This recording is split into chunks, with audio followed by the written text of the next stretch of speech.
হে দোস্ত এটা নিউ ভিডিঅ'ৰ সকলোকে স্বাগতম জনাইছোঁ। আশা কৰোঁ সকলো ভালে আছে আৰু ময়ো ভালে আছোঁ। ব'লক ভিডিঅ'টো আৰম্ভ কৰোঁ।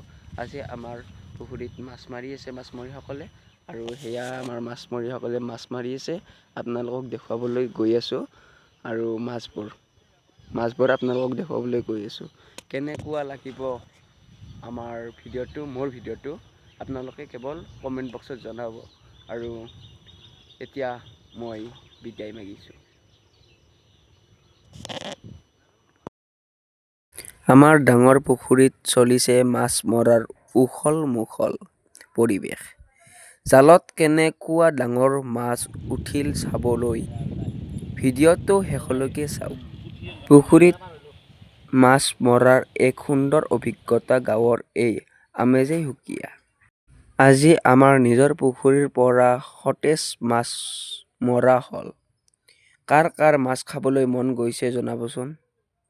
নমস্কাৰ বন্ধু বান্ধৱীসকল, আজিৰ এই ভিডিঅ'টোত মই আপোনালোকক আমাৰ ঘৰৰ ডাঙৰ পুখুৰীত মাছ মৰাৰ কিছু দৃশ্য দেখুৱাবলৈ লৈছোঁ। পাকৈত মাছমৰীয়াই কেনেকৈ জাল পেলাই পুখুৰীৰ পৰা ডাঙৰ ডাঙৰ মাছ ধৰিলে সেই সকলোবোৰ এই ভিডিঅ'টোত বন্দী কৰা হৈছে। আশা কৰোঁ গাঁৱৰ এই থলুৱা পৰিৱেশটো চাই আপোনালোকৰ ভাল লাগিল। ভিডিঅ'টো ভাল লাগিলে লাইক, কমেণ্ট আৰু শ্বেয়াৰ কৰিবলৈ নাপাহৰিব।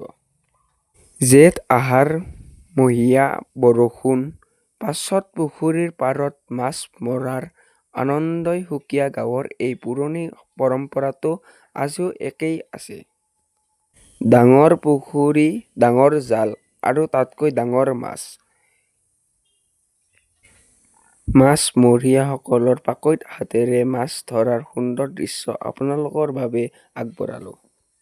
কেঁচা মাছৰ জোল খাবলৈ কোনে কোনে ভাল পায়, আজি আমাৰ পুখুৰীৰ সতেজ মাছ মৰাৰ মুহূৰ্তবোৰ উপভোগ কৰক। পানীৰ মাজত জালখন মেলি দিয়াৰ পিছত পৰাই মাছবোৰ যিধৰণে জাপ মাৰিবলৈ ধৰিলে, সেই দৃশ্য সঁচাকৈয়ে চাবলগীয়া আছিল।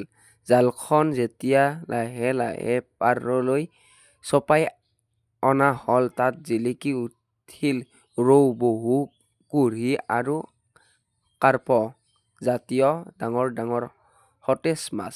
পুখুৰীৰ পাৰত গোট খোৱা মানুহবোৰৰ হাঁহি ধেমালি আৰু মাছ ধৰাৰ এই প্ৰাকৃতিক আনন্দই আমাক পুৰণি দিনবোৰৰ কথা মনত পেলাই দিয়ে।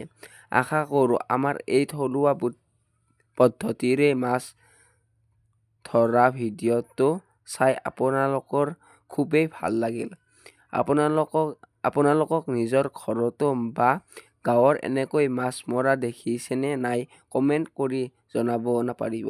যদি ভিডিঅ'টো ভাল লাগে তেন্তে লাইক কৰিব, বন্ধু বৰ্গৰ সৈতে শ্বেয়াৰ কৰিব আৰু আগলৈ এনেকুৱা সুন্দৰ গাঁৱলীয়া পৰিৱেশৰ ভিডিঅ' চাই থাকিবলৈ আমাৰ চেনেলটো ছাবস্ক্ৰাইব কৰি ল'ব। ধন্যবাদ। অভিজ্ঞতা আৰু উন্নতি কাম কৰিলে নতুন নতুন কথা শিকিব পাৰি, যাৰ দ্বাৰা মানুহৰ দক্ষতা বৃদ্ধি পায়। জীৱনত সফলতা লাভ কৰিবলৈ ল'লে কথাৰ পৰিৱেশ আৰু কৰ্মনিষ্ঠাপনৰ বাহিৰে আন কোনো বিকল্প নাই। যদি ভিডিঅ'টো ভাল পাইছে প্লিজ লাইক, কমেণ্ট, শ্বেয়াৰ আৰু ছাবস্ক্ৰাইব কৰিবলৈ নাপাহৰিব, আৰু এটা কেনে পালে কমেণ্ট কৰিবলৈ নাপাহৰিব। ধন্যবাদ।